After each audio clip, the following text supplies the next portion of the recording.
Hey, team players, and welcome back.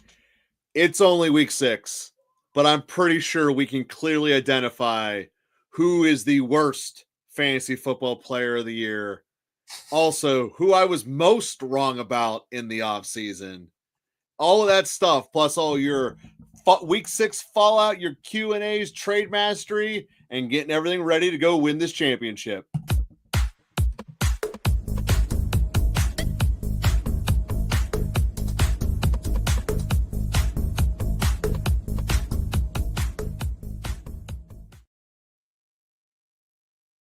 I'll bury the lead here. By far, the player that is the least valuable fantasy football player. There's many options right now, but there is one resounding answer, and his career might be over in a pre-game injury. Anthony Richardson, who I was actively buying the entire offseason, shatters his orbital bone while a scrub of the Giants has taken his team to be arguably the best team in the AFC, is going to be out of football and definitely out of my fantasy football heart. And I just want to start the episode off with, we've all been wrong before, but few have been wrong as wrong as I was about Anthony Richardson. It happens. It happens. We all make mistakes. It happened. But the fact he got injured by his own exercise band makes this just a more of a comedy of errors than anything else. And speaking of errors, right? We look at the NFL this week, and there was just a tremendous amount of spike weeks for some people that we've been talking about on the show this week. And then, some other guys started coming out of the woodwork this week. And snap shares are messy. There are some things that are happening. We can clearly identify, though, Joe, that there's a couple defenses that you do definitely want to take advantage of over the course of the season. Dallas being one, Miami being another. I have not seen, and even Philadelphia to a degree. Philadelphia has not been playing well as well. And so it's just interesting to see some of these stats. I'm going to read you the top 6 players in DraftKings in their DFS main slate. And if I would have been sitting here today, week 6, I might have only, if I was talking about, how would week 6 go this week? And I would say these 6 players, you would probably be like, huh? What? Are you sure? Rico Dowdle, 36.9 points. George Pickens, 34.8 points. Achane, 34. JSN, 33.2. Jacobs, 32. Patrick Mahomes, 31. Cam Scatterboo, 31. And our boy, Dallas Goedert, down there at 29 points in a draft. It's all about the opportunity, and that's one of the things we're going to talk about a lot. I see some questions already pairing in about that. Love to see you, Amon, Recon, and Wumbo, guys. Love to see you jumping in already. And we will be hitting these in order. Ortiz, welcome to the party, man. Yeah, so I'm down 24 points with Allen and Shakir. I'm on set here. My opponent has Bill and Prater. Need a big Josh Allen game. If you were to get it, if you were to get a big Josh Allen game, it is going to come probably with a good Shakir game at the very minimum. You could probably see, if you're getting a good Josh Allen game, you're probably getting at least 13 points out of Shakir. Because which means you need to get about 27 plus out of Allen, which is possible, because I think Bill is going to outscore Shakir by at least 3. I don't value kickers. Being down by 24 on the kicker.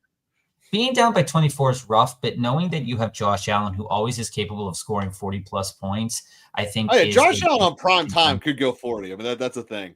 2 and 3, hopefully 3 and 3 after tonight. Allen Henderson, Monty Jamar, Dig Shakir Ferguson, benches Goddard, Jennings, Hollywood Haskins, Sean Tucker, Algier, and Tracy. Any idea what I should do? I've tried trading one of my tight ends, but no one wants them. I'm debating flexing one of them next week with how bad everyone else has been. This is the pathway that I would take with your team right now. Looking at Henderson, and we've talked about Henderson every single week since the offseason, and we have talked about him in depth over the course of the last 5 weeks of the season. Last week, he became one of those guys after not showing up in a performance that he should have showed up in. He became one of those guys that is a bench candidate. And for many leagues, he's probably going to end up on the waiver wire for some teams because they're about sick and tired of where this pathway is heading them. For me, what I would look at from your team is, if I want to get better in the totality of what my team can do, Hollywood Brown is probably not going to have as much value as we want him to have moving You're into probably going to move Hollywood now. And Jennings coming back is going to be a boom for your team. I mean, he was playing with a rib injury. You know, he said he had like 5 broken ribs, dealing with all the ankle stuff, dealing with all the injuries. And Tyrone Tracy looking like he just lost the backfield as of last week. You look at this and say, what can I trade? How can I get better? And in this circumstance, Aman, I don't know how you would feel about this, but there are 2 players on your team that could probably net you a king's ransom of players in return that would hopefully lead you down a pathway towards future success. And the one player that, you know, people are going to blast me for saying this, but I think Josh Allen is one of those players on your team right now that if you can move him, you should move him. Looking at, like I said, it's just can you get the right return for him? He always has the chance to hit off 40 points.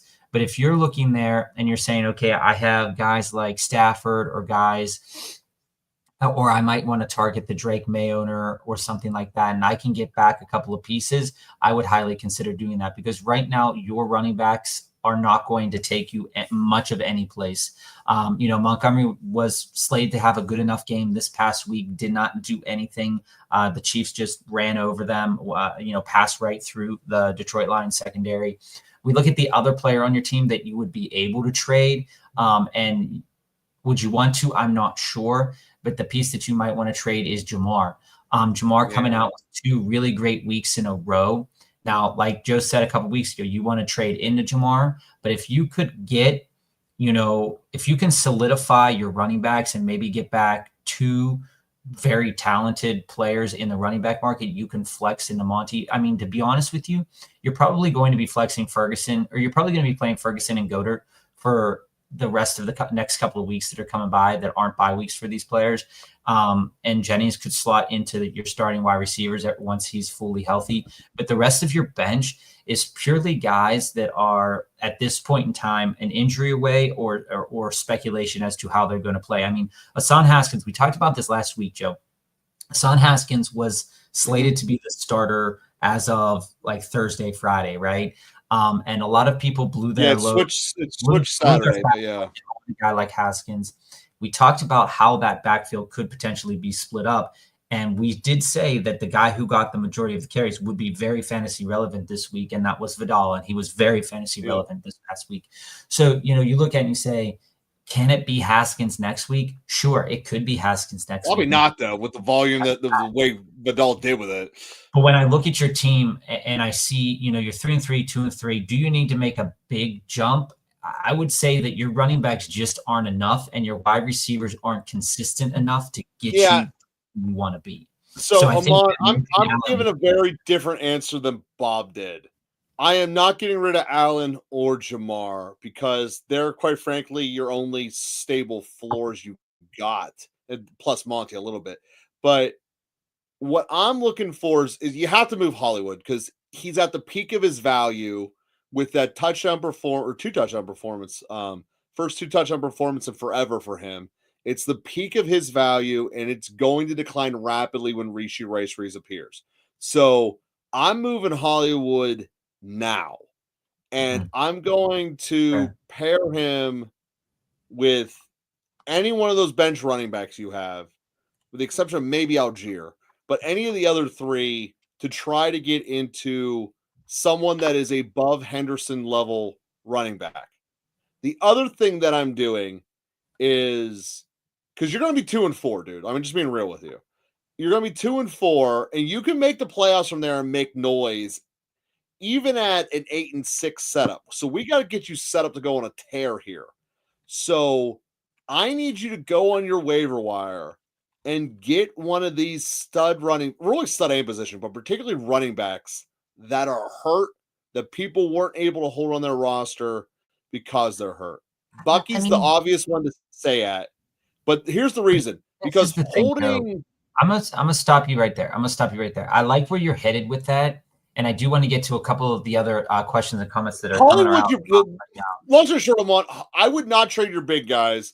Hollywood's the peak of his value right now, and just try to get above Henderson level replacement. Here's what you can also do, Aman, and this is some alternate advice. If you don't want to trade one of your big guys, you can absolutely take a talent like Shakir, pair him up with Hollywood Brown, and see if you can buy a mid-range running back. There's not a lot of mid-range running backs left right now for you to target, but guys that people are going to be mad about would be guys like, Jaylen Warren. Where's Jaylen Warren going to see in the next couple of weeks? Guys like Ken Walker, that, again, we talk about Ken Walker's usage all the time. Will it be helpful to you? He is. You might be able to get Javonte, though, after his stinker yesterday in Dallas. Hollywood for Javonte might play. You might be able to buy into going in different directions. Recon, JD and for Waddle and Rashad worked out real good yesterday. It absolutely did. We have yet to see what JD will do tonight, but those two players were lighting up the board for sure. And Wumbo, there was another accident at the practice. It was one of their cornerbacks, and Shane Steichen was like, we're not changing anything despite these two accidents. So yeah, basically he just said they were retarded. The big news, one of the biggest pieces of news from today, everybody, I don't know if you heard it. And for those of you that don't follow the Titans, Bill Callahan was fired. So we have potentially a new coach coming in who might play these players a little bit differently. So, Tajay Spears would be a guy that if you didn't buy him already, that I'd be thinking about buying. Well, it's going to be an interim from the staff. They're not going to hire from outside mid-season. I know, but I'd be looking a little bit into Alec Manor as well. Ridley got hurt. We'll see what happens with that. I'd take a look at the schedule and see what happens. But I think that some of these Titans players would be some interesting buy low guys or waiver wire pickups, because most of them are probably on your waiver wire right now. Caleb and James Cook need to drop 46 to win against me this week, and I need a W.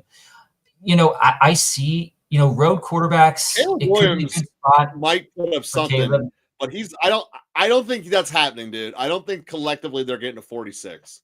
Honestly, though, like I said earlier to Aman about Josh Allen, I think that James Cook, this game, you're going to see one of two things from James Cook. You're either going to see like a 60-yard performance from James Cook, or you're going to see, 100 yards and a touchdown from James Cook.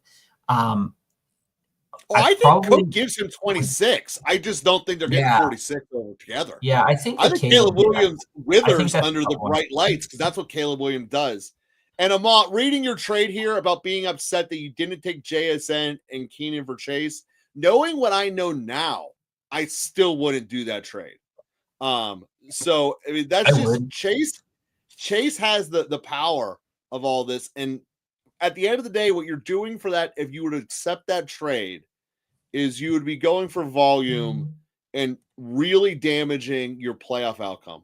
But I disagree with that. There is going to be plenty of garbage time and plenty of Chase domination at the end of games. I disagree with what your statement. What your statement is that yes, you are giving up volume, but the thing is, you are putting yourself into a player. JSN has been the best wide receiver in terms of just. And I don't think it's sustainable. I think it's more likely for Chase to end up as number one than JSN, knowing the head start. It's fair to say that could happen, but when I look at the totality of the season right now, you have a player like a trade like this. This isn't the season right now.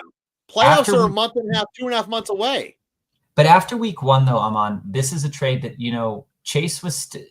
You had the number one pick. You picked Chase, and at that point in time, draft capital still meant something. Week one, it still meant something. You were trying to lay of the land. I get it. I get why you're upset, but I think that if you were to go back and and like Joe said, Chase has the chance to pop off, but with what your team is suffering right now in terms of the running back department, that's what makes that offer a little bit more, interesting. And Dak is balling out. We talked about this in the offseason as well, where Dak is those players that it feels like every other year things work out in his favor. And you can go in and look at all the stats and see this.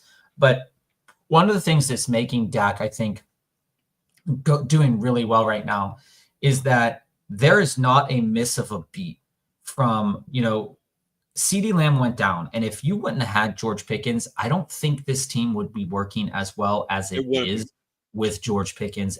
And Javonte Williams has been a nice surprise over the course of the season. They haven't had to play Blue. I mean, Hunter Lupke got a touchdown the other day, got more snaps than Blue this past week. But we look at it and we say, okay, this team doesn't have a defense.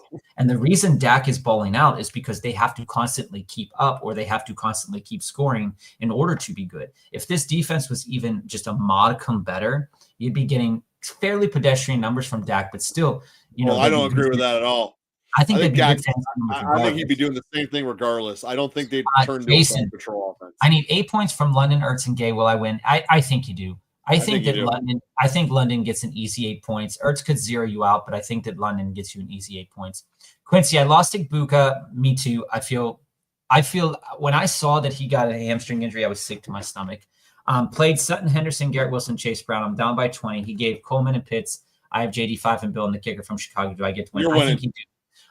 Coleman and Pitts are two of those players that could end up getting, each get 12 points apiece, and you're down by 20, and you'd have to make up with JD5 and Bill. And I think that JD5 and Bill can make up that difference, but they could easily be players that would zero out as well, or get 8 to 14 total points. I think collectively you're getting a lot of points out of Washington and Buffalo. I just want to touch on not a lot of points out of Chicago though. I just want to touch on Garrett Wilson for a minute. And I just in general to the Jets right now is that waking up early to see negative 11 passing yards. How did that feel, Bob? We talked. That was awful. We talked about this on the show last week, where guys like Garrett Wilson were interesting to trade into last week. And I did say, I'd be starting Garrett Wilson. They're going to have to move the ball. They actually didn't have to move the ball because they didn't move the ball at all. And when we look at a team like the Jets right now, is the best thing that could happen for Garrett Wilson. We'll see how his knee is feeling, because he did get dinged up, did hurt his knee.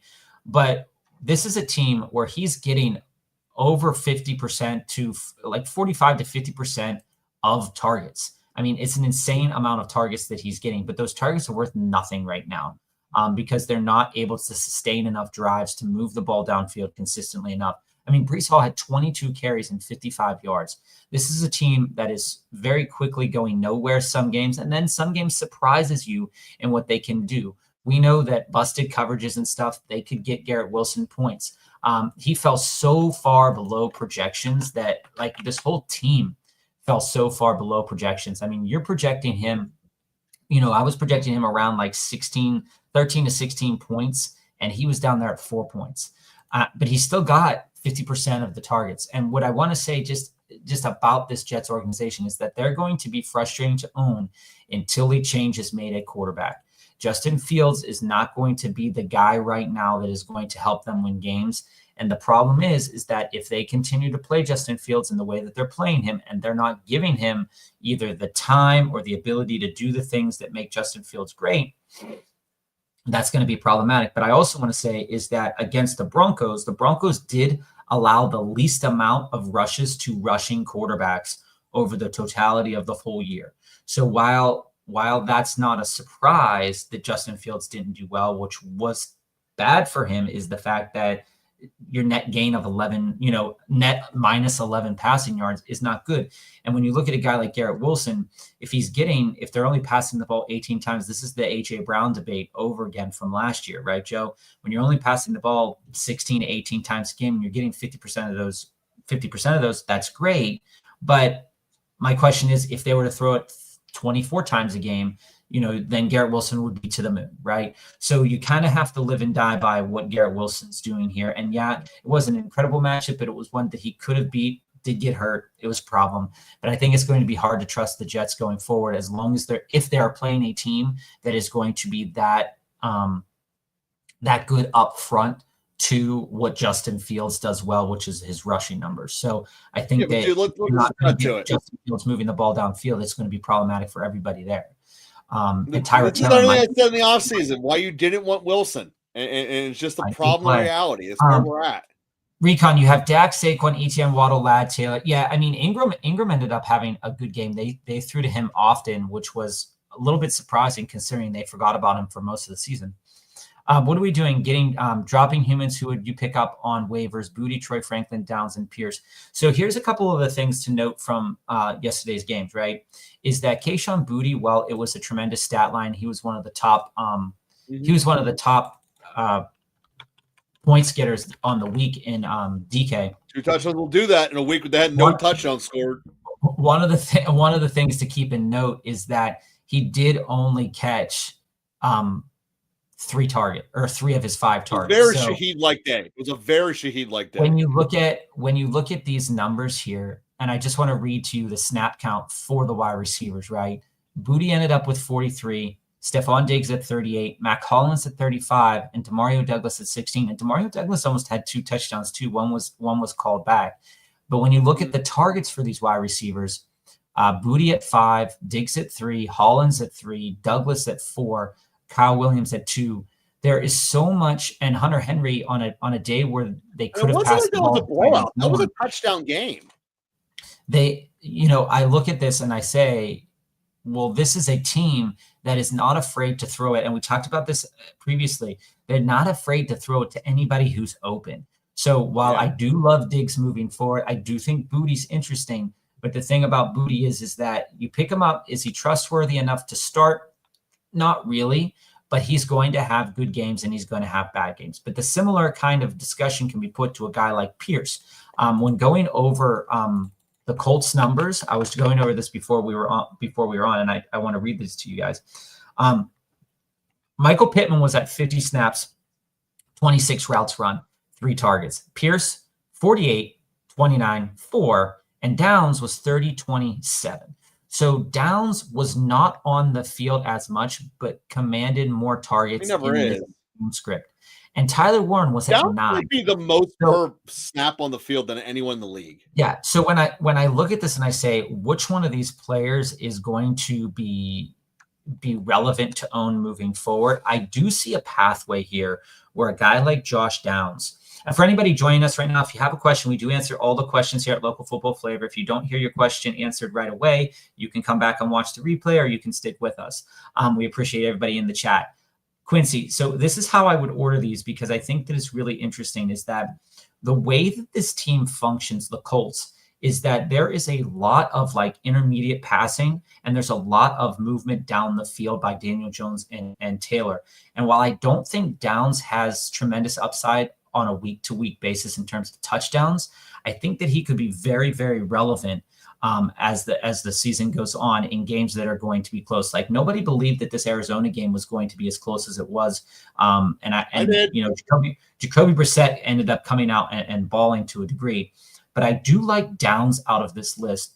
And the reason why is that I do think that what the Colts do well fits Downs' profile right here. And while Pierce does have big touchdown upside on a week-to-week basis, it's very similar to Booty right now, is that there's going to be those long passes. So if that's what you're looking for in the interim while Igbuka's hurt, I think that Downs gives you solid enough numbers.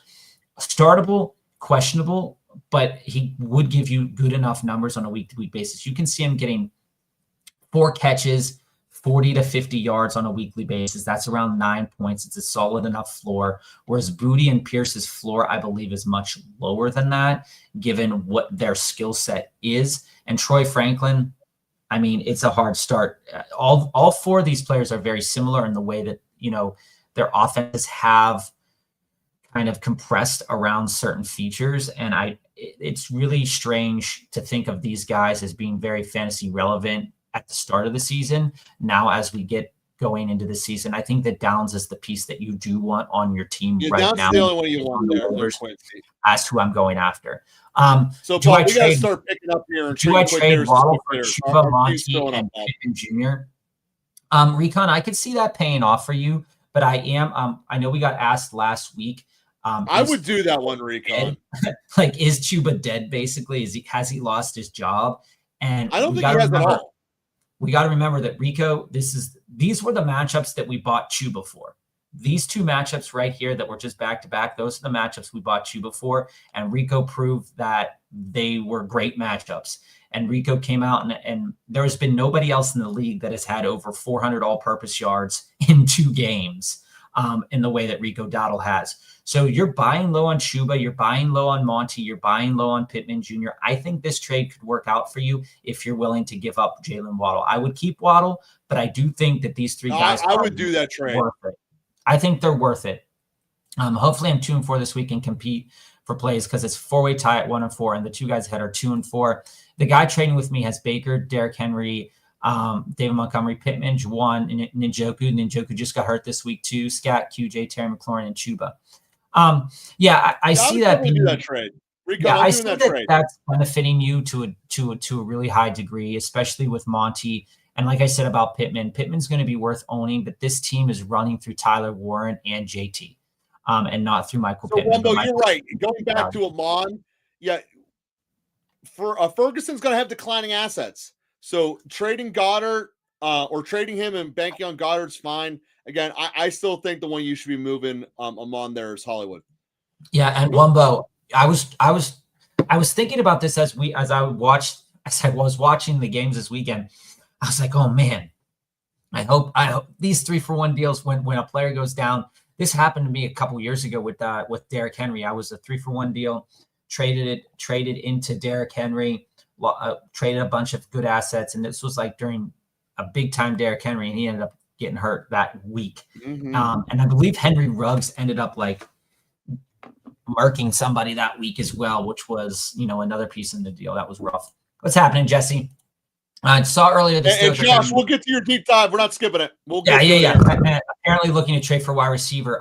So one of the wide receivers that I actually heard 2 weeks ago that the Steelers were looking for was Rashid. Well, the Steelers have been trying to trade for a wide receiver for the last 532 days. They were saying that because Calvin Austin got hurt over in Ireland, that Rashid Shaheed was on their menu. So I wouldn't be surprised that if in a couple weeks Rashid Shaheed would be a Pittsburgh Steeler. Would it be the best landing spot for Shaheed? Probably not. But I think it is interesting enough for a guy like Shaheed and for the Steelers. And by the way, Aaron Rodgers came out and said the Steelers field is by far one of the worst fields that he's ever played on. And it is basically unplayable after that Browns game. It is an unplayable field. He absolutely can't stand it. Would y'all drop Dobbs for Woody Marks? I have Golden.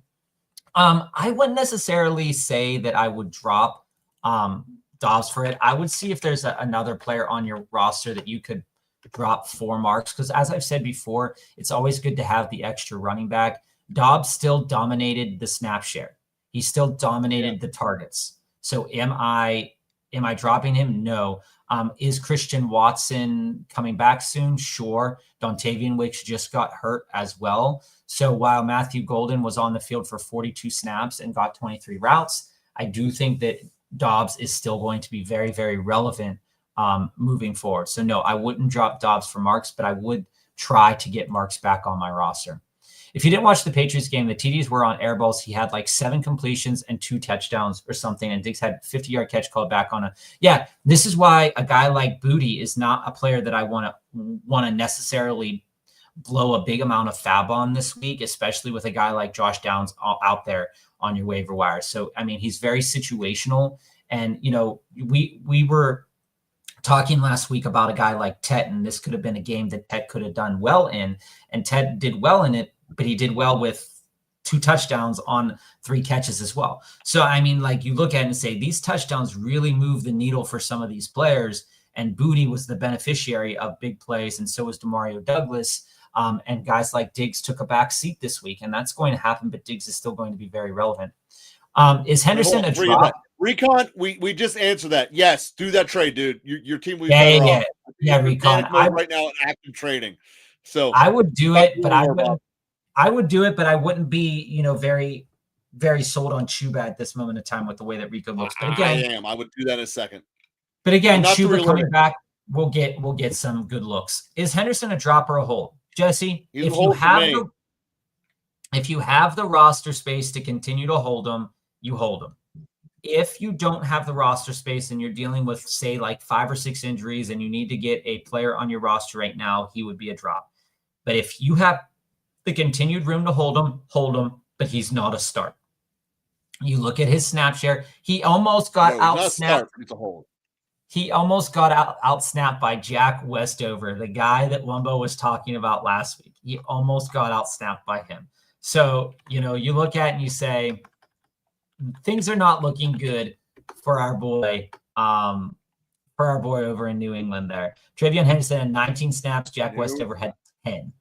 Okay. But again, the thing that's interesting to me about Travion Henderson right now is that he did get 9 carries. He got 2 targets. While it's not great, it is a blessing that he was still on the field and didn't end up on the bench last week. Yeah, and you just want to keep the ship on Henderson. Don't start him, but hold him. Things happen. We've seen it every single week that players are going down. They might want to make a trade at the trade deadline if they're doing really well. We don't know that information right now, but it could happen and things could turn around for a guy like in Henderson. general. You don't want a player that gets traded though. That's the in general. Fair. Wumbo, you said with the Rams game, Devontae was just standing in the end zone waiting to catch a touchdown, and Stafford overthrew him multiple times somehow. But if you see his line, it was bad. Yeah, Devontae Adams did not have a good fantasy line. But one of those things that we talked about last week is when we look at equity in the red zone, guys like Devontae Adams have so much touchdown equity in the red zone that is a player you want on your team. So if people are just looking at that stat line and saying, what happened to Devontae Adams this week? What happened with Puka?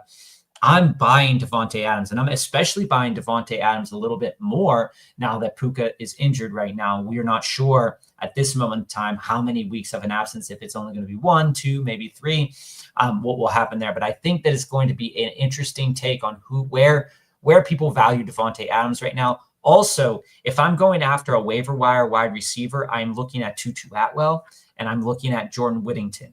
Those guys are going to be out on your waiver wire. And we know that Matt Stafford throws to 2 to 3 guys per game on a game by game basis. And Whittington's the one who took the job last time over both of them. So I'm going out there and I will let people spend all they want on guys like Booty, and I'll pick up Jordan Whittington or I'll pick up Tutu Atwell, and they'll probably turn out a good game here or there while Puka's injured. Nino, I need a big Allen game tonight for the win. Joe, I don't know why this is happening, but it's all the @ signs in front, and usually it's just the name, and it's really throwing me. I guess one of my settings is off. I'm not sure why. Yeah, I can't help you with that. That's a you thing. That's not doing that to me. But yeah, I mean, Nino, so I think you're getting it. I think at minimum you're going to be close. So yeah, I think that both of them are going to go off. I'm bigger on Coleman than most. I acknowledge that. Yeah. But yeah, so hey, let's go to Josh's deep dive here real quick, and then we'll jump back. Yeah, and then we'll clear in the question. So Josh here asks, I have May, BTJ, T-Mac, Golden, Judkins, Ja'Cory Krosky, Merritt, McBride, Dowdle, benches Tyler Warren, Henderson, Marks, Lamb, Ridley, Downs, Waiver claiming, IR is Igbuka and Hampton. That IR is so rough to see. Moves to help the injured squad right now. So there's a couple ways you can approach this, Josh, and everybody in the chat right now, you can leave a message for Josh. Let him know what you think as well. And for everybody in chat leaving a question, we will answer every Josh, question. My first gut answer to tell you let me finish. My initial thought here is we have talked a lot about how Judkins and Dowdle have some good schedule coming up. And we have seen that depending upon how risk-averse people are in leagues, they buy either for the future or they buy on the immediacy of games that just preceded it, right? Normally, you had Rico Dowdle go off for almost 66, 70 points in the last 2 weeks for some people in some leagues. And you look at the schedule and you say that Carolina absolutely has a chance to continue to steamroll this, at least not them as a team, but there are games in this schedule that they can do well in. The Jets, the Saints, the Falcons, the Panthers. But when I look at this and I say, okay, they also have the Packers, they also have the Bills. Rico Dowdle is getting the ball even when they're down, right? It's not that he's completely off the field. He's getting the ball when they're down. So right now, when I look at your whole team, if you are making a trade, he is your biggest asset in a trade right now, followed by Tyler Warren. Now, for me, looking at the way your team is, you also have Trey McBride. And while Jacoby Brissett is the quarterback, McBride is going to see a lot of balls, especially seeing that Marvin Harrison Jr. just got a concussion yesterday, and that's probably going to take a little while to heal from. So when I look at this and I say, what are the three pieces on my team that give me the flexibility to move and make my team better? It would be McBride, it would be Dowdle, it would be Tyler Warren. Now, a lot of people, you'd say, well, I don't really want to trade any of those guys, and that's fair. But if I were to make a move and I were to try to get some consistency on my team, you could, or I could get consistency for the future, or I could get a big name guy if that's the way I want to approach it. What I'm looking at here is Golden, right? Golden is a player that for me right now is a flex position player. He's a player that if I want to put him into my lineup, great. But he's also going to see an uptick in snap share as the season goes on. We know this is going to happen for guys like Golden. But when I'm looking at your team right now, I see you have CeeDee Lamb that's going to be coming back very soon. So you're going to be trotting out T-Mac, CeeDee Lamb, BTJ. Golden's going to go the way of the dodo. He's going to be on your bench half the time anyway. And then you're going to be deciding on a week-to-week basis which one of the three out of the three running backs. I don't honestly, like I said, those are guys that you could trade. Do I think you need to trade them? No, I don't think you need to trade them. But if I was going to trade, I would package Dowdle and McBride most likely, and I would try to get the best possible piece that I could get from a team that's struggling. Now that's going to sound crazy, and that's fair. You can think that that's crazy. I think that that's crazy to a degree. But when I look at it, that's why, Josh, if I were you, I would do this. I wouldn't. Dowdle's not the Panther you trade. McMillan's probably hit his high. He gets touchdowns in 2 weeks in a row. And I understand that Bryce Young obviously threw them, but Bryce Young did not look good. He doesn't look comfortable. He looks like a guy who's about to get benched, despite all of it. So if I were you, I would be ahead of that curve. Everyone knows McBride was talked about like crazy, and that he's going to get the ball thrown at him. I would do McBride and McMillan and try to get a bona fide, going to be in your roster even after CeeDee Lamb comes back receiver.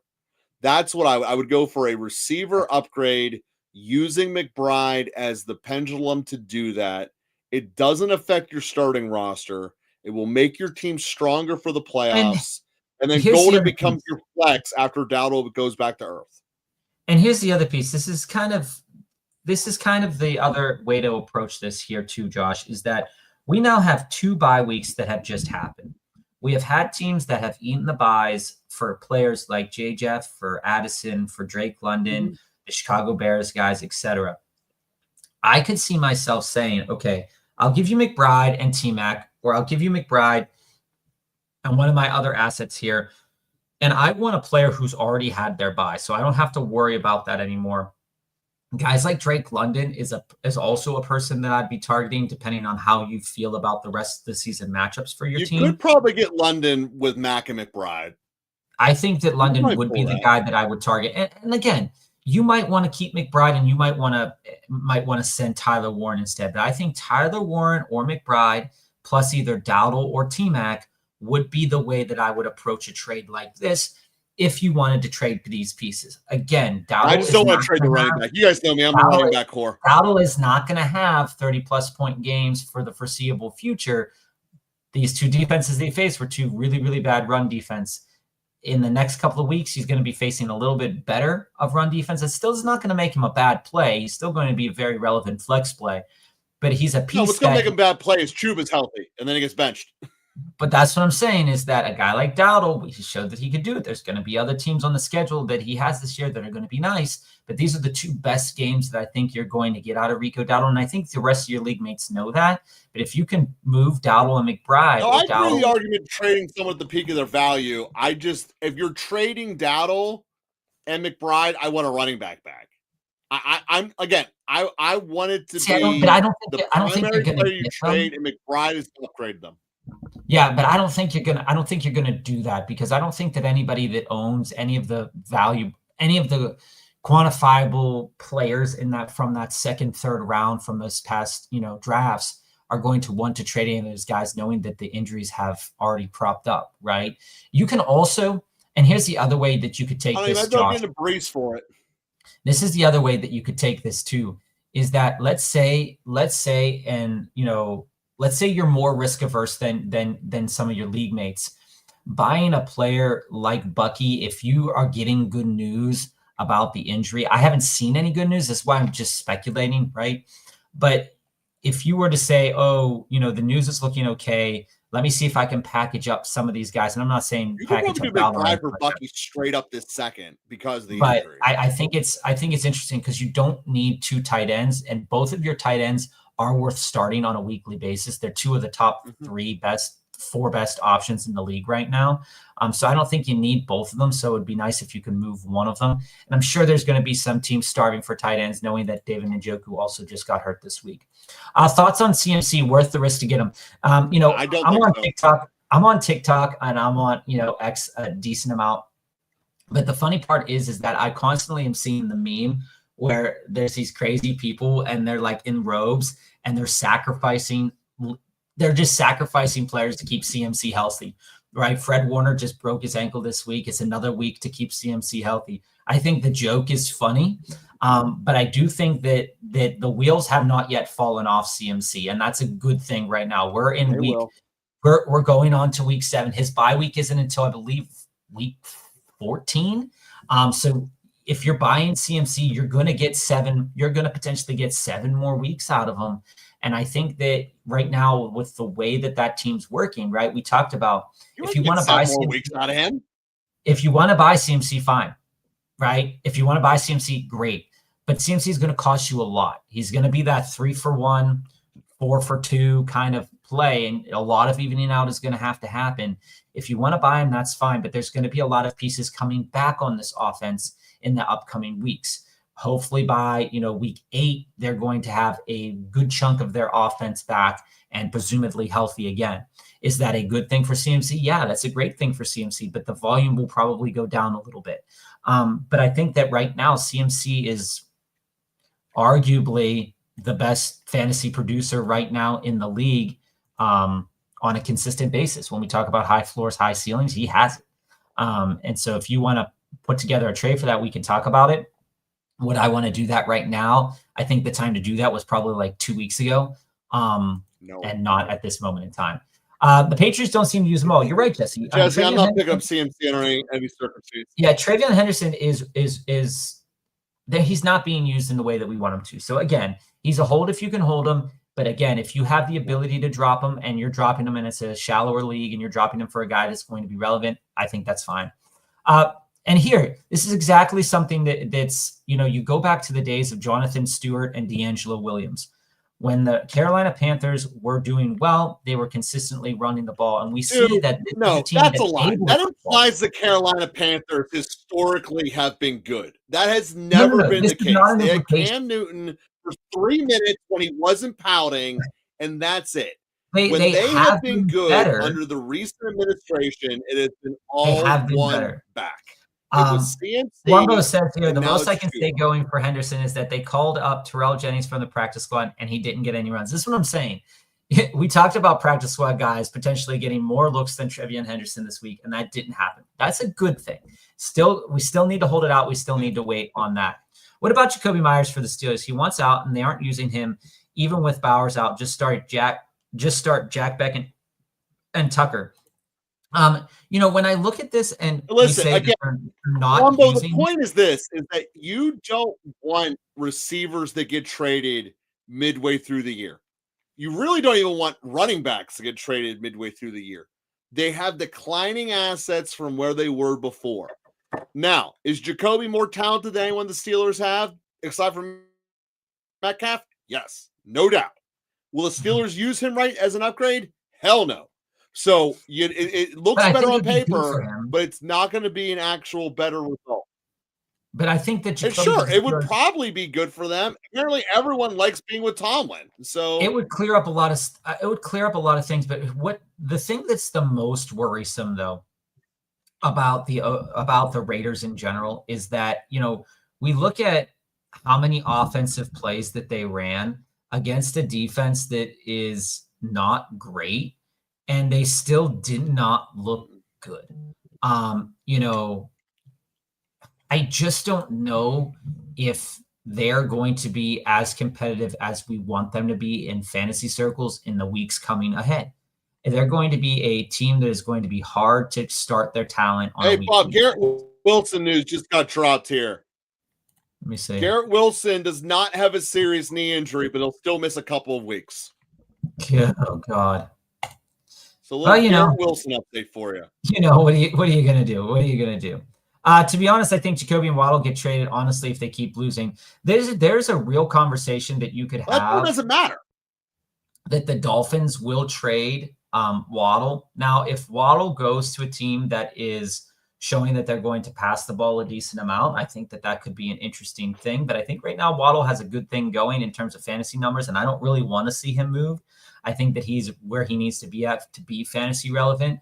Whereas Jacoby to a contender could be interesting, but like Joe said, it's going to be hard to see that how, like from a fantasy perspective, is that if he gets traded right away, he's going to also have to learn the playbook. And that's going to take 2, maybe 3 weeks to learn a playbook for certain players, depending upon the complexity of the offensive system. And so you won't see, if they get traded before the deadline, you're not going to see them be relevant. And do the math of this. The trade deadline is week 8. Yeah. Yeah. So you're talking maybe they're relevant in week 14 after you've been eating them be horrible for the last 4 weeks, and you're going to put them in your playoffs. No one wants to do that. It's not going to work. Yeah. So Michael, I would be upset too. I was looking, only up a little bit over 6 points. He has cooked, so I'm cooked. You can't do anything about the injuries mid-game. It sucks. Igbuka, you look at what the rest of those receivers did after Igbuka went out, and that would have been Igbuka's stat line. Those targets and those touchdowns would have gone in Igbuka's direction. No doubt about it. So when I look in and I say, you would have been up pretty well. The Colts play was a good play. You look at the Colts play, and it was a good play. The Rams ended up being, probably the best defense to own this week, I believe, was 17 points on DK. And the kicker situation, we've got to take a look at these kickers a little bit more, because kickers are not as set it and forget it as many people want to believe. And I think that for many leagues, I know we've been championing this in my Yahoo league. I know we've been championing this in my Yahoo league, is we want to get rid of kickers, actually. Just the amount of negative points that can come off a kicker versus the amount of positive points, it can really flip the script. I mean, guys like Groupie, right? Groupie from the Saints.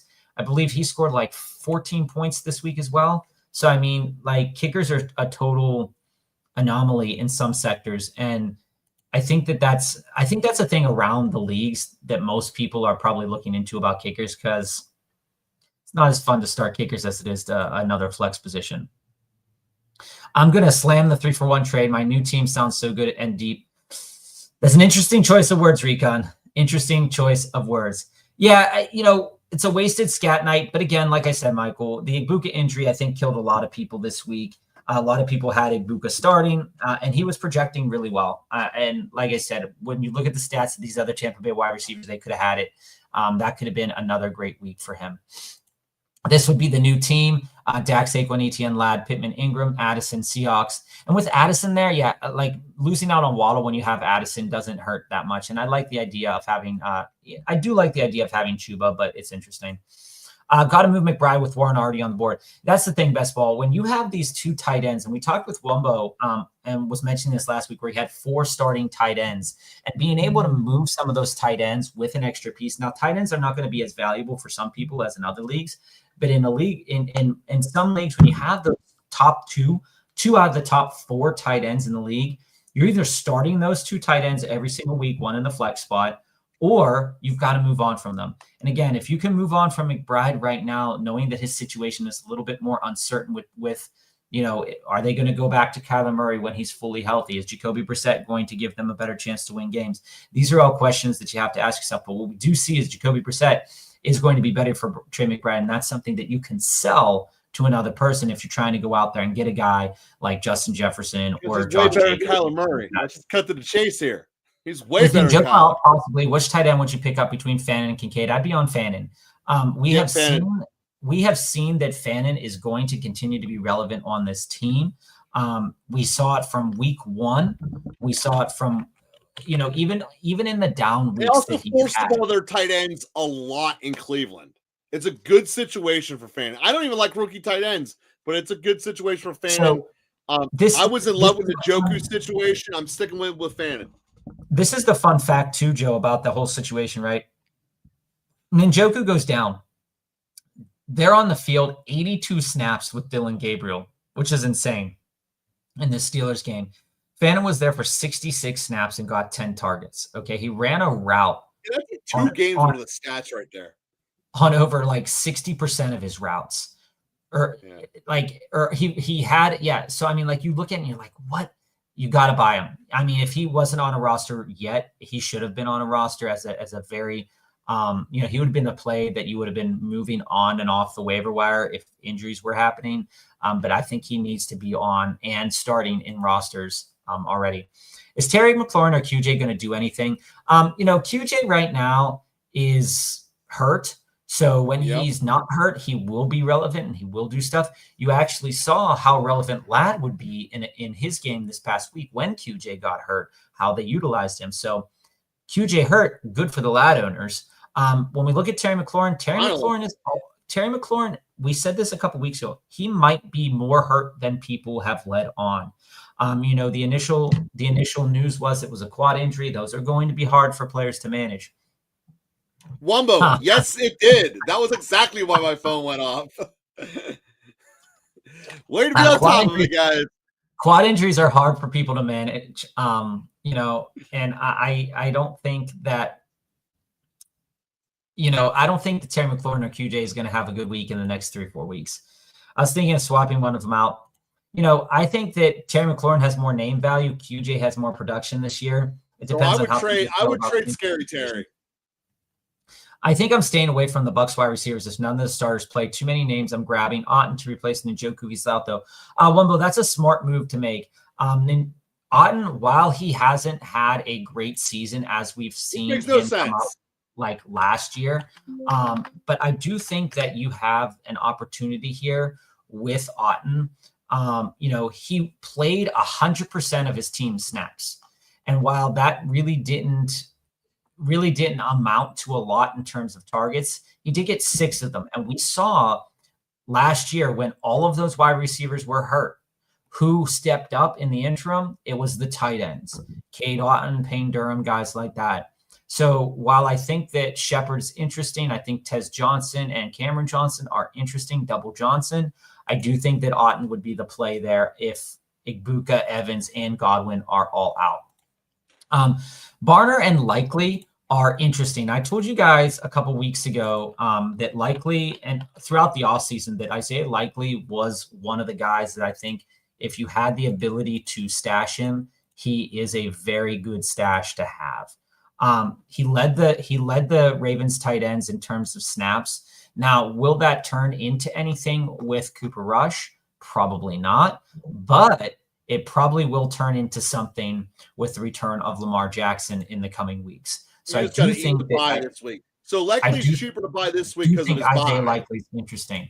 Barner, on the other hand, Barner has put up some fantasy relevant weeks, and he's worth buying. He's gotten 43 snaps this week, 3 targets. Again, kind of a low floor on a weekly basis. I think Likely is more interesting, but I'm definitely on Fannin over any of those 3. Wumbo, maybe try to trade McBride to the Rice owner. Yeah, that's a fair kind of thing to think about. If you're looking for a wide receiver ready to come up, do I think the McBride is a fair price to pay? Sure. Do I think it's a little much right now? Maybe. I think if I was the Rice owner, I wouldn't do it. I think it would be, well, I know you wouldn't do it because you hate Trey McBride. But no, because at this point, I've sat on Rice and I've ate him on my week, I wouldn't. I'm finally getting him back. I'm not trading him for anything. I mean, unless it's like J-Jeff. We I talked about finally this. spent all this, and you're going to give me. We talked about this.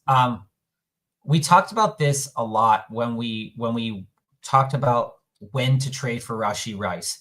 And Rashee Rice is one of those pieces that as his return was impending, he was getting more expensive.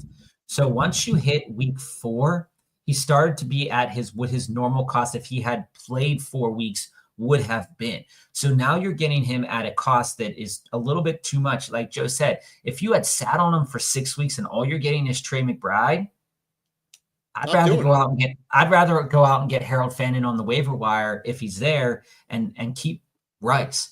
So that's why you need the extra juice to give McBride and one of those other pieces to get guys that are, like if it's McBride and T-Mac for Rice, I would consider that. Yeah, if he's starting a bozo tight end, that's on him because there's plenty of good options out there right now. If he's starting, who would be the bozoiest one?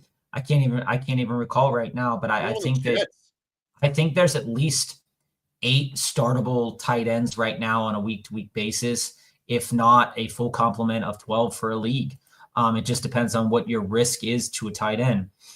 We talked about this in the offseason. The go after late tight ends was a great strategy in best ball leagues or in redraft leagues this year because a lot of those getting Warren in every pre-draft league we had is paying out. I got him all over. I was right. Sure.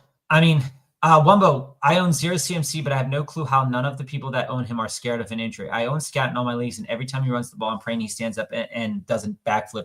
And land on his head. Looks like he's about to snap his head off. He runs like I'm the juggernaut. That's how he runs, except he's like 5'4". He's going one of the things to be concerned about here with CMC, as Joe has said many, many times, is that the wheels might not fall off, but they're going to get squeakier and squeakier as the season goes on. He's coming off major injury. He's old, and he's going to end up with something. Everyone in San Francisco gets hurt. So, I mean, that's the thing. And trading a 3-for-1 is, going to be a little bit rough. Now, again, depending on where you stand in the league, maybe you're 4, maybe you have 4 wins, maybe you have 5 wins, maybe you're sitting at 3-2. Maybe this is the time you can go out and buy Puka. Maybe this is the time where Igbuka is the guy you want to go buy. Depending on how risk averse you are, maybe buying the player that's already hurt instead of the guys that are not might be the play that could take you to the promised land at the end of the season. That's why I'm saying go get some Bucky. Get some Bucky in your life. With Wilson out, Mason Taylor will fill in nicely for Njoku. No way in hell I'm going after Josh Reynolds. Here's the problem, Wumbo. The problem with the Jets is that it feels like anytime they're up against even a very good to moderately good defense, that the players are not worth starting. This week they go up against the Panthers. So again, you have all of the Jets back on the board because the Panthers are good, but not great. Then you have the Bengals, not good, not great, but they did look okay at times against certain offenses. So I look at this and I say, Mason Taylor's a definite buy. Is he a start? If you started him this week, you were very disappointed. So, I mean, I don't know how I feel about that, but what I do know is that Mason Taylor is probably going to be the de facto number 2 and continue to be the de facto number 2 in this offense.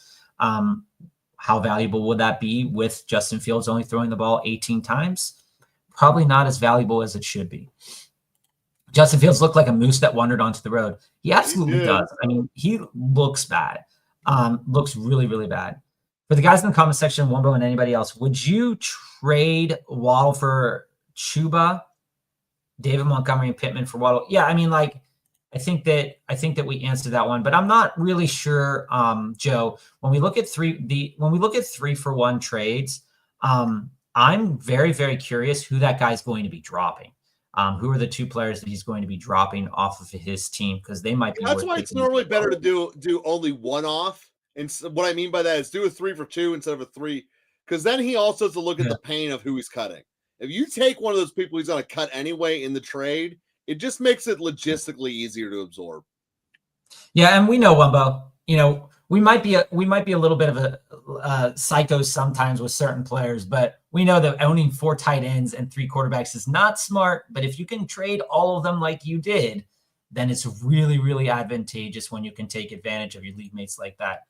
When talking about Terry and QJ, I was talking about swapping them for either Chuba or David Montgomery in the 3-for-1 trade. Okay. I wouldn't. I would rather acquire the 2 running backs rather than one of those wide receivers. How do you feel about that, Joe? Yep. That's it. Give me Chuba. And yes, if anybody remembers this, Wumbo, Michael Pittman was the biggest jerk for you last year. I remember this. So anything that has to do with Michael Pittman, you just want to be out on that one. I mean, that's fair. That's fair. Dropping Cedric Tillman is always smart. Do you guys think that Bourne will continue to put up good numbers? I do think that Kendrick Bourne has proven that he's going to be valuable for this team if given a role. And when we look at how he's done so far, he's been fantasy relevant 2 weeks in a row. And will that continue?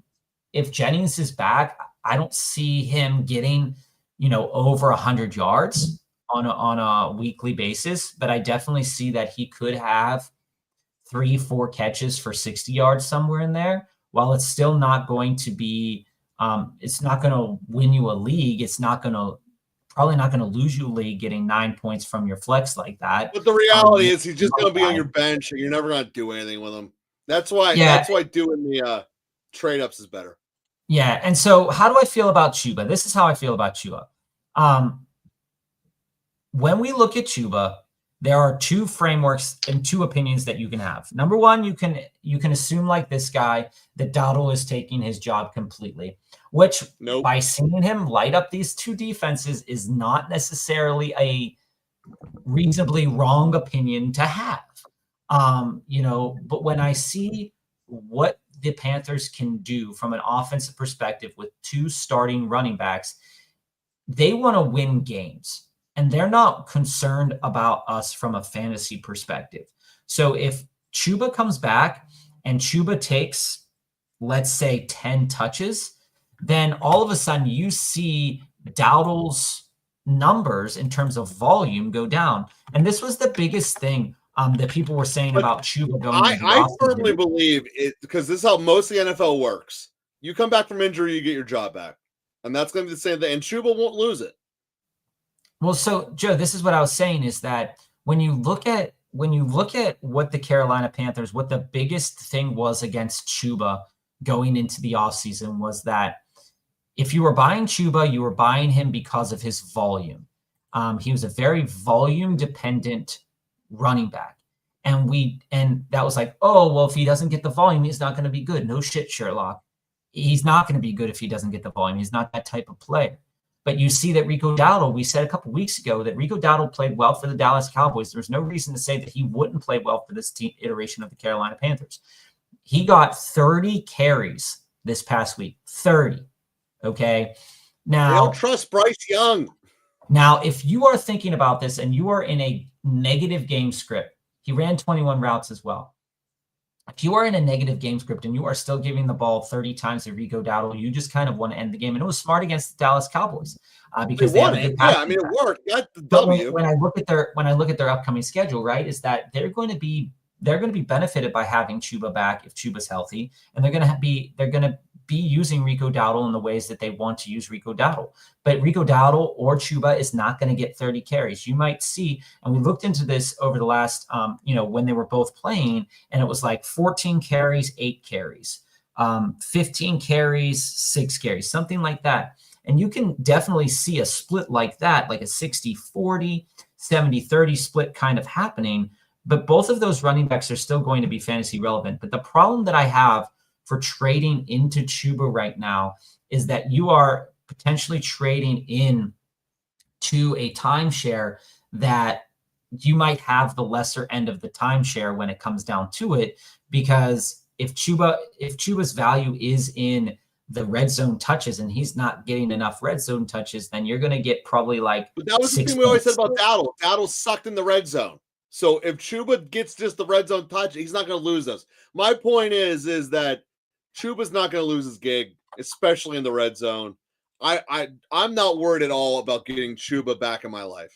And to your point here, Recon, about Tua, is that even though Tua is pretty bad, Waddle's still going to give you like 15 points a game at least. So I guess it depends on how bad you are for the running backs. And that's kind of the point to think about. And Recon says he's got Saquon and ETN, so it's not that bad. Yeah, and David Montgomery has been doing well. The last week he didn't do as well as we wanted him to, or he was projected to do. But the thing is that getting that extra running back in Chuba, I think it could be valuable enough for you. But it'd be remiss to say that right now I don't think you need him. And I don't think that going over the next couple of weeks, that if he's not healthy and he's not playing, you are missing some of like I said, and the last two matchups. Monty will produce. So, dude, I have the two very equal. And taking Monty isn't the end of the world either. If Monty puts you more comfortable with his dressing, then take Monty. Okay, so Jesse, to your question before about dropping one of these quarterbacks, just trade one of them. Put them as the throw on in another player upgrade you have somewhere out of them. All three of them have value. Personally, I would keep Stafford and Dart and move Penix. That's how I would go about that. Yeah, I would. So Stafford is a guy that we've talked about for your team every week, and Stafford has been a good play every week outside of this week.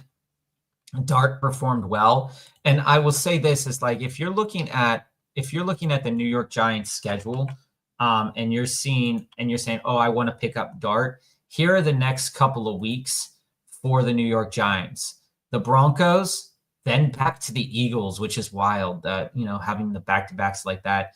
Niners and Bears. So those are the next 4 games for Jackson Dart. And and the other thing is, like I said earlier, the Broncos have held opposing quarterback rushing attempts to a league minimum. And the Eagles may not let Jackson Dart get away with something like that again. So would I pick up Jackson Dart this week? I probably wouldn't. No, but I think you can. My point, Jesse, is trade either Dart or Penix, whichever one you're more comfortable moving. He doesn't have Dart. You're not reading the question right. It says, would you drop Stafford for Dart? Dart's on the waiver wire. Penix. I'm reading that wrong. No, the answer is no. Because I keep Stafford over both of them. Yeah. I'd keep Stafford over both of them. So maybe Waddle's only getting 10 targets because no one else shows up to meetings, but Tua made it public. They'll be forced to show up, and now Malik Washington and Westbrook-Ikhine might pop off. There's a very real expectation that these guys, and we were talking about Westbrook-Ikhine and Malik Washington in the offseason a lot.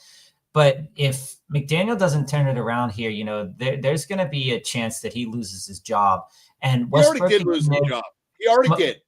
Washington haven't officially fired him yet. Washington already got 5 targets this past week. Darren Waller was at 3. Their other tight end was at 3. And so collectively, their tight ends actually were at 7 targets for all 3 of the tight ends. And HN got 6 targets. So, I think that the biggest threat to Waddle is if they decide to give more targets to Darren Waller. If they decide to give more targets for Darren Waller, then you're going to see a little bit of a downtick for Jalen Waddle. But they did not decide to do that this week, which kept an elevated Waddle. Waddle's a really good player. And I think that you're getting a good enough package, Recon, for him that even if you don't like Chuba, getting Montgomery back in return. And what was the other piece? Let me see. What was the other piece in there again, Joe? Can I put out a little theory I have that has zero writing about it yet? This is just a pure speculative theory. Yeah, I believe the reason Waddle is getting so much love is that this is Daniels trying to get the job in Vegas as the OC after he gets fired. I think he's trying to show that he can use the tight end and he can build the new draft pick at quarterback. Well, So here, Wumbo, this is what we were talking about with Nick Westbrook-Akine, is that last year, yeah, he didn't get a lot of volume, but he had those 6 touchdowns in a row, and he won people weeks. And when you look at the snap count, it's not that much. There's not that much variation there. So, we look at some other teams, right? Waddle was at 48 snaps. Westbrook-Akine was at 37. Waddle ran a route on 29. Westbrook-Akine ran a route on 22. So you're seeing a little bit of a rise in Malik Washington as well. 19 routes run on with 5 targets, which is pretty good for what we want from Malik Washington. But Westbrook-Akine is, getting more snaps out on the field. So eventually that could turn into something pretty good. He'd be a guy to keep your eye on, but I don't think he's a huge threat to take volume away from Waddle. He's a threat to take touchdowns away from Waddle, sure. And so is Darren Waller and Devin Achane, but he's not a volume threat. So I think that Waddle is a player. And if I remember correctly, Recon, you were really happy and you really believed in Waddle last week.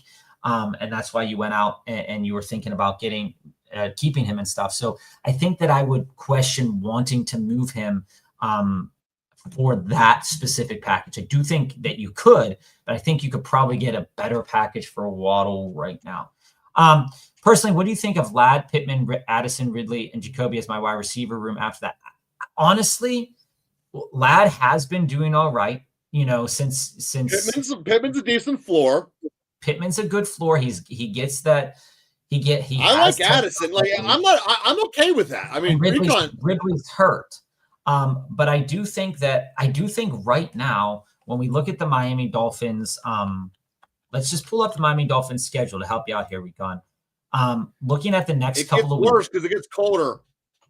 No, that's a fallacy for a lot of the season for you. There are some cold games, but again, when we look at the rest of the season, we have the Browns. Waddle can take advantage of that. Falcons. Waddle's going to go up against A.J. Terrell. Ravens, their defense sucks. Bills, Is it going to be competitive? Waddle should do well. Commanders should do okay. Saints should do really well. Jets. You're going to have 2 bad games you're going to have to eat. We'll be on Sauce Gardner. I mean, the question that I have about Ladd is that how will this team utilize their wide receivers when all of them are healthy? So when you look at QJ coming back, does Ladd have that touchdown equity that you want him to have? Because a Ladd game like we saw this week is exactly what you want to see if you own Ladd, right? And so if you remember last year, Ladd had big games and then floors. Mm-hmm. So I think that Ladd is a fine number 1. Again, Recon, I am totally okay with that. But this is the interesting part. This is the interesting part here, Joe, is that when you look at the numbers from this past week, you see that when you look at Ladd's numbers, he was on the field for 45 snaps, ran a route on 33. That's very closer. It's getting closer to where Keenan Allen's numbers are at, and both of them had a very fair share of the targets. Then you look at Trey Harris. This is the first game with QJ out. So we see that Trey Harris is almost an immediate 1-to-1 replacement for what they want that QJ position to be, but didn't see as potentially many targets. So Ladd is going to have good games. I can tell you this. Pittman's going to have good games. Retires and Harris steps in, I will own so much Ladd next year because the problem for me, Recon, is that with the Ridley injury, with the Ridley hamstring and him being a bit older, I don't think that it's as comfortable for me rolling out on a weekly basis Ladd, Pittman, and Addison when you already were sitting there with Waddle, and that could be Ladd, Waddle, and Addison. I think that I'm more comfortable with that, knowing that you don't really need Chuba right now. And Chuba's price, if Rico goes off next week, is going to tank even more, and you might be able to get him at a discount. That's the reason why I'm saying that, I don't really necessarily see this specific trade as being a total beneficiary for your team, because I do think that Ladd, Waddle, and Addison right now, especially knowing that none of those other guys are really going to start in your starting lineup this week. So yeah, but come week 14, I think he'd rather have Chuba. And I think I don't think Pittman's going away, and I think Waddle is. So moving, this is the piece that I think that you should do, is that you should move ETN. You know, we and see, now we're talking different trade. Yeah, but this is a trade that I think is way more interesting to me. Is for anybody out there that currently is still starting and playing Travis Etienne, is that he's going to get enough plays. You actually might even be able to get Waddle and Ridley, given his upside after injury, for Pierce. Or I guess it depends on what piece you want. But you could probably do Etienne and Ridley for Pittman. Still get the same Pittman play. I wouldn't do that. I don't know why you would suggest that. That's terrible. But Etienne is a guy that I would want to trade. And I don't like Ridley like you, Bob. I want him out for anybody that has a running back position that they need to fill. Etienne is a running back 2 right now in the league. Oh yeah.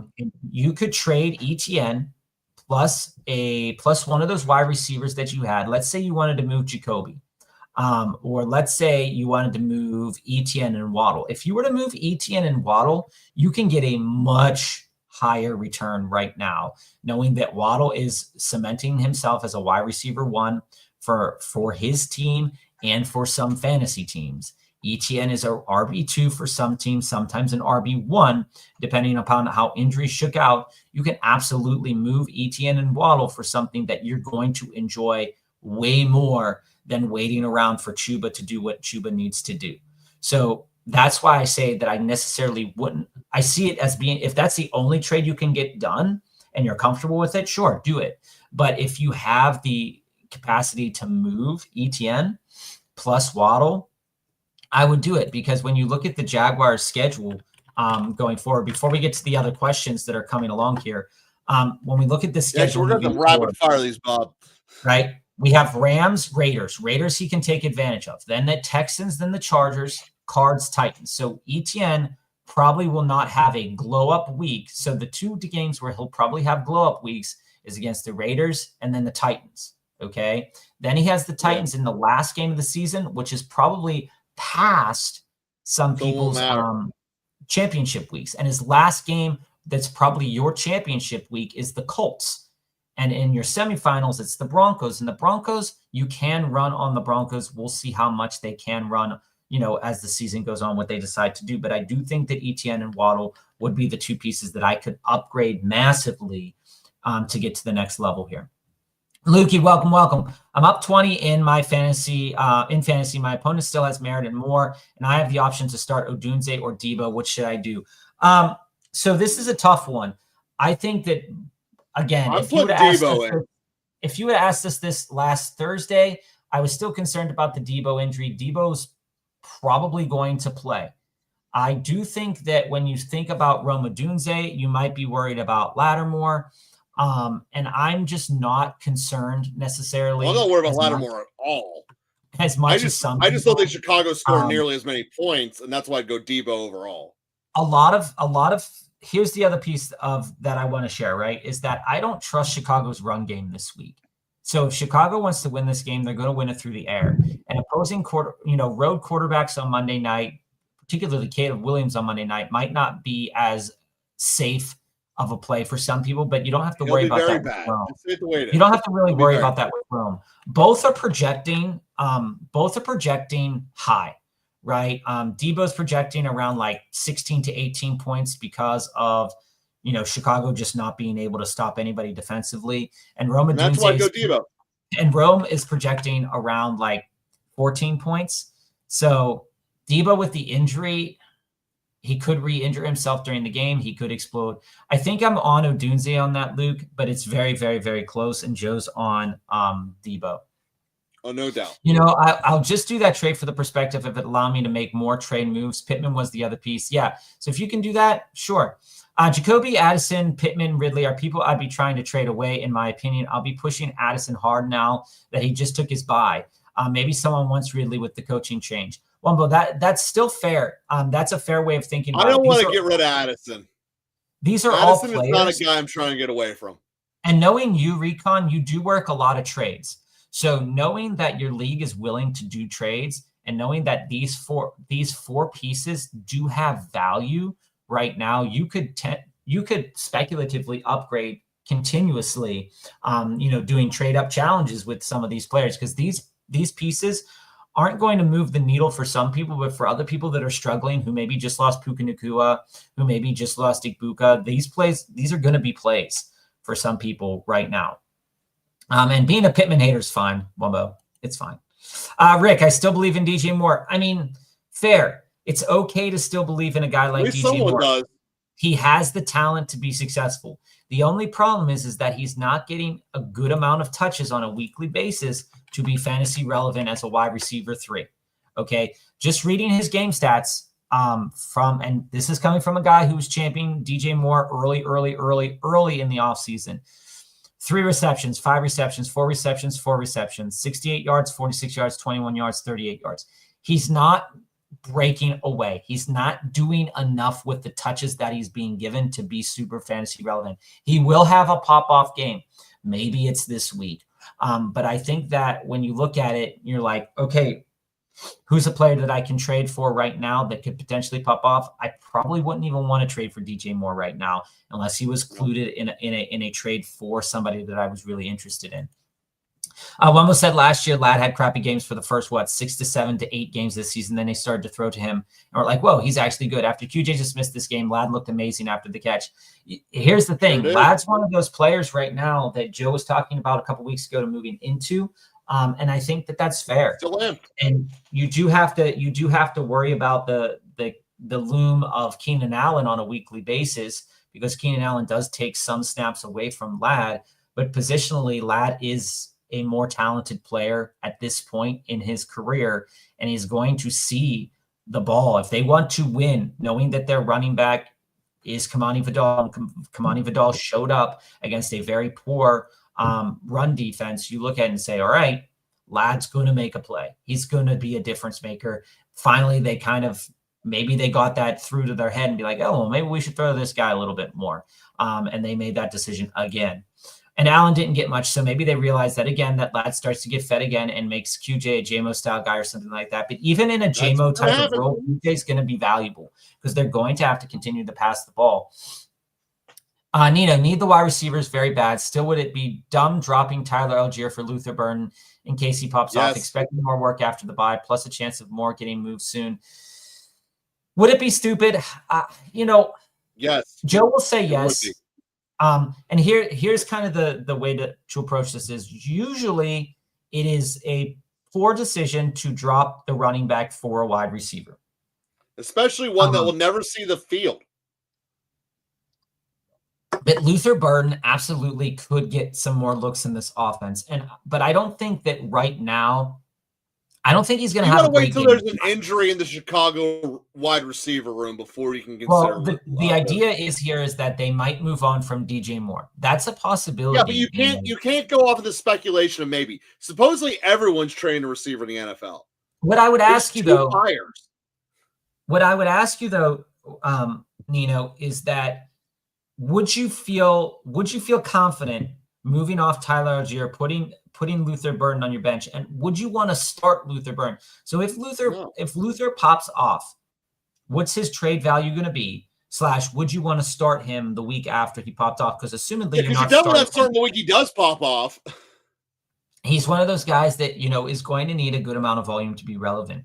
So we see that right now Rome Odunze is probably the only, and maybe a tight end, right? You could see yourself if you're struggling on tight end, maybe starting Cole Kmet, right?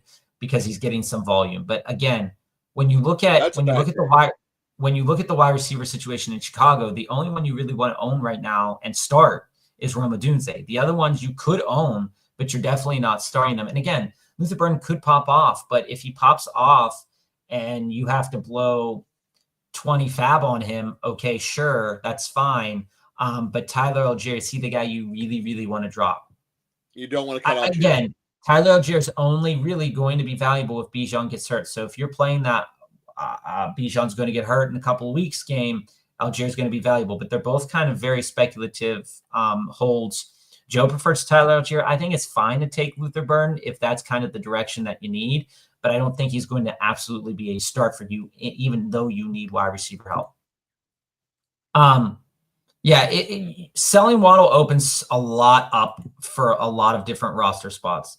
No, you don't worry about it, Recon. We're here. We are here for you. Wumbo, you can hold Algier through the Atlanta game to see if Bijan gets hurt, then drop him before the Bears game starts on Yahoo, I think. I'm pretty sure you can drop a bench player. I think you can do that on Yahoo, but I don't think you can do that on any other platform. Michael, I need James Cook to have Michael, I'm hoping for all hope that happens for your team. That you have that he doesn't do anything this week and it's a Josh Allen type of performance. Yeah. I think a guy when I'm looking at ETN, Joe, I just see a guy. He's the mid-level guy that some people are trading into right now, and some people are trading. I'd rather have Warren. Right. This schedule's not great. CC currently streaming tight end. Currently have Waller, but Fannin is available. Which looks better in week 7? Fannin I think both of them have pretty good upside. As long as the Njoku's hurt, I'm personally on Fannin because the volume will be there, and Gabriel's forcing it to the tight end. But you can make an argument either way. Like I said, I'm not firm in the ground either way with them. So, but both of them will get gobbled up.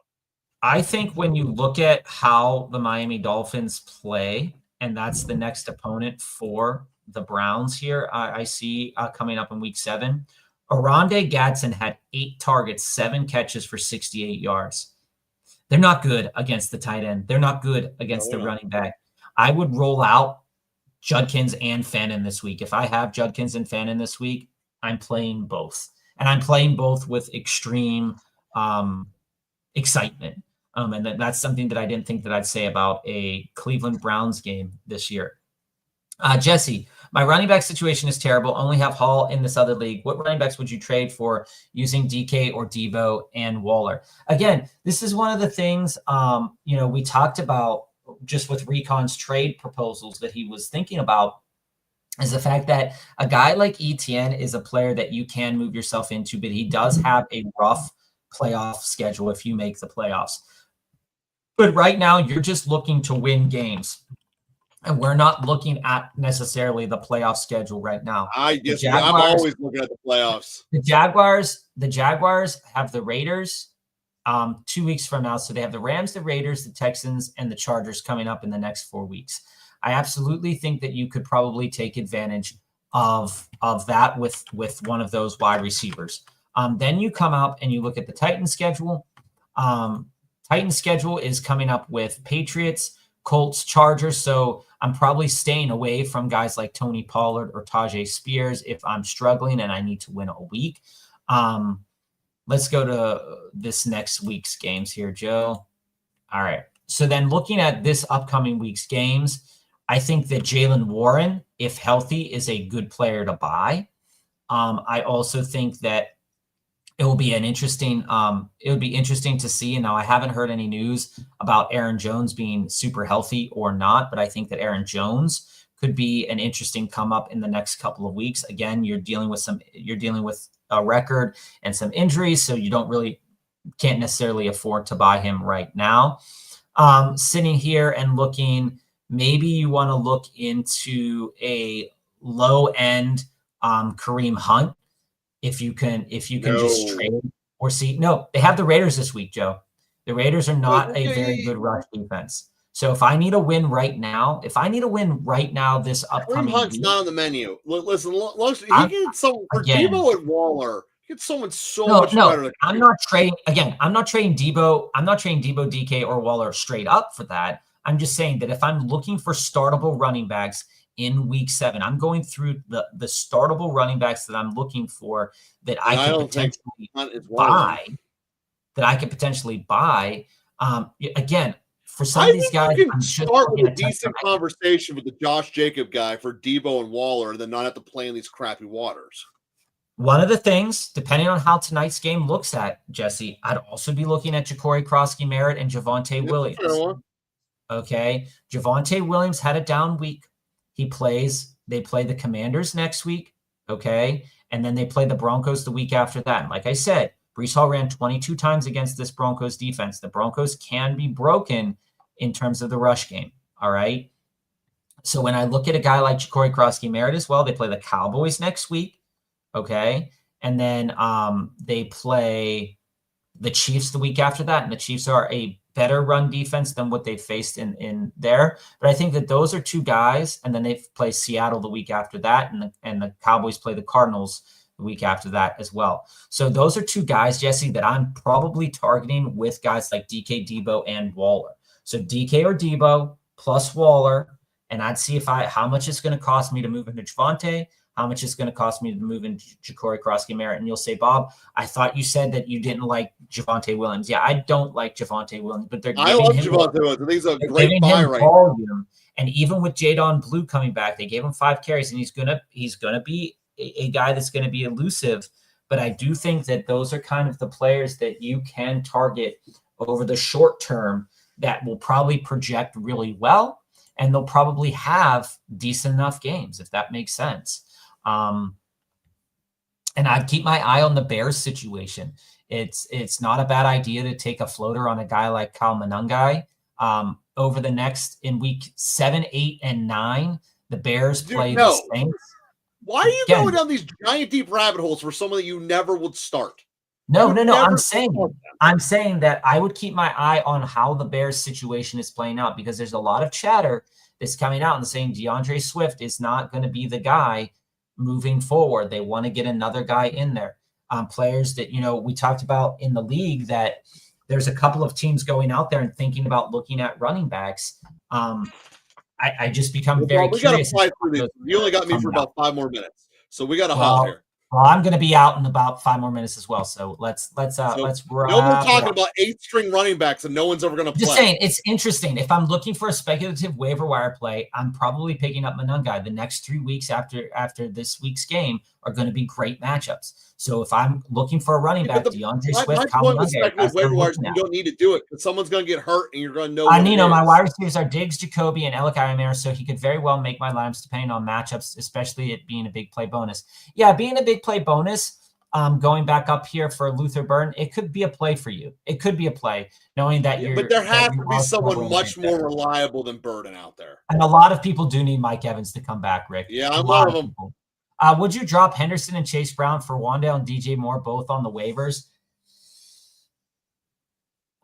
I would definitely drop Chase Brown for Wan'Dale. It's close. I'd still want to keep Henderson. Situation, Quincy, I know your team is pretty good, and now you're looking for wide receivers because Buka's hurt. I think that Wan'Dale would be the player that I would pick up, and I think that while it's blasphemy that we're saying it right now in week 6, I would probably still drop Henderson over Wan'Dale, or Henderson for Wan'Dale, because Chase Brown is still getting volume in the offense, and Trevion Henderson is not. So I would drop Henderson for Wan'Dale, and I'd hold out hope for Chase Brown. And maybe you could pick up Henderson in a week or 2 from now. He'll still probably be there. With Wilson gone for the next couple weeks, will Fields be unstartable? Also, will Mason Taylor get 10-plus targets a game? Yes. Fields will be unstartable for many people. You might want to start him against the Carolina Panthers this upcoming week, but I probably won't. He's a guy that I had on my roster. I'm probably getting rid of him and or dropping him this week in a 12-team league. You can do that. Most people will not be holding on to multiple quarterbacks. And Mason Taylor will get probably 8 targets minimum. Josh Reynolds could come in as a back-end kind of player if they start Tyrod Taylor, but not. But we do know, again, hyper-targeting is what Justin Fields does. So he can decide to hyper-target Josh Reynolds, and Josh Reynolds could be relevant this week against the Panthers. But again, I do think that it's more likely Mason Taylor is. In my big money league, CC said, currently have Debo in the flex. Would you put London in the flex with Debo being a game-time decision? I played Tet and Pickens this week for matchups. Love that you did that. Which one first? Which game's that's first? A good question. Let me look. So the game that is first. I thought Buffalo was the late game. No, the Falcons is the early game. Would I do that? Yeah, sure. I would probably start London regardless. You should know by kickoff though, because that'll only be about an hour and a half before the other game. You should pretty much know. In a great spot though. Debo's in a great spot, CC. Yeah, so, Debo plays. You play Debo over London. London, I think, is going to be great. Should I trade Garrett Wilson, Keenan Allen, and Judkins for Brees and CD, or am I losing it? Baha, I wouldn't. I think Judkins. I think you should be able to do that without including Judkins. Judkins is a piece that I really want to keep, Wilson's and I think that it's going to be really relevant.